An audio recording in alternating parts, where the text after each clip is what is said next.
To simplify the way you impact the Rulo, the focus needs to be in your preparation, yeah, on the locking. And remember that there are different styles, yeah. I know players that prepare from here. I know players that hang the racket here. But remember, why do you follow us? Because we like to simplify things, because we like to teach things that a 6-year-old can achieve. So my advice is that you understand how to play the shot from this preparation. High, racket pointing to the court, yeah, facing the ball. You notice that both arms are basically lined up. My shoulders are in line. Why is that important? Because from here, yeah, my impact point is going to be high enough to clear the net always. I'm going to find a nice angle to the fence or to the sidewall. And basically, my wrist only needs to think on when I lock my racket. If my racket was 20 kilos, I just need to pass those 20 kilos to my target, which is to the side. If my technique is, I'm not saying it's wrong, I just think there is no need for you to go, okay, I put the 20 kilos back. Now I need to find the ball. That's one motion. And then I need to pass the 20 kilos on the other side. Fuck, it's a lot going on, no? At least it's one more motion than what I'm asking you for. So should we simplify? You lock, you move, and then you kick the ball towards your target.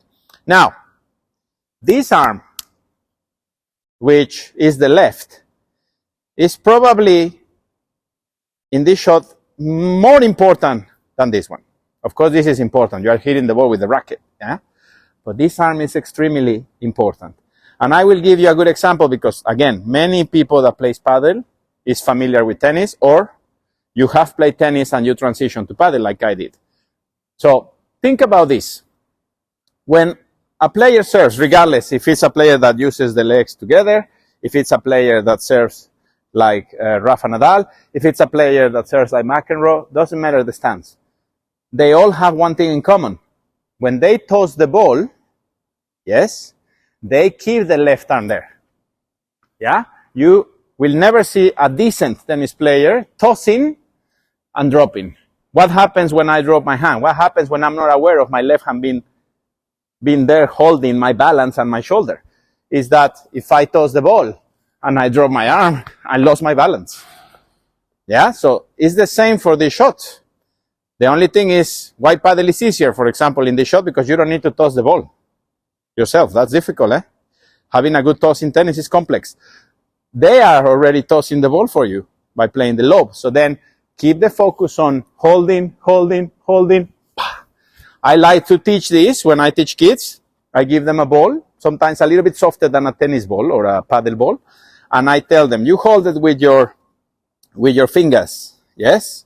And then when I feed the lobe, you gotta squeeze it. Why? Because the tension needs to be there. You know, if your arm is too relaxed, my arm goes this way, goes that way, goes this way. Yeah, it looks more like you are just chilling when you need some tension when you are playing. So this arm is gonna be super key to hold your shoulders, to hold your balance, to have a strength enough to then kick and keep moving forward, yeah? So I'm going to show you how. First, I'm going to show you how I lock my arm, lock my preparation. I get under the ball as if I'm going to hit it with my head. And then I will do the same, but instead of hitting it with my head, I'm going to just kick it to my target.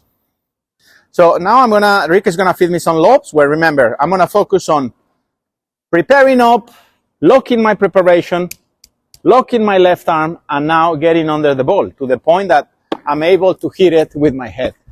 Yeah? That means I'm really understanding how to get under the ball to then be able to kick it to my target. So I prepare, I lock, bam. Yeah? Again, I prepare, I lock, bam. Okay, now instead of hitting it with my head, I'm gonna actually kick it. Yes? So, lock. Oh, there is the rulito. Yes. There you go. Come on, estupa. So practice hitting the shot with rhythm. Yeah, no mistakes. Also, the lob that your coach or your partner is feeding you, hopefully, is not a lob that, it's a perfect lob. Feel, repetition, and then as you do it better, you can do it with more challenging lobs.